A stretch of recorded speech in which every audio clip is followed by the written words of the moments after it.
wafadhili, kuhurumia na kusameheana nanyi mlivyosamehe, washahidi wa Mungu wakigafilika, tusijisifu wala kuhusudiana, na muhimu tuombeane dua tupate urejesho na sisi tusipate jaribiwa.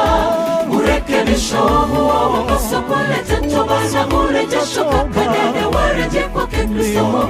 Ni muhimu wafadhili, kuhurumia na kusameheana nanyi mlivyosamehe, washahidi wa Mungu wakigafilika, tusijisifu wala kuhusudiana, na muhimu tuombeane dua tupate urejesho na sisi tusipate jaribiwa.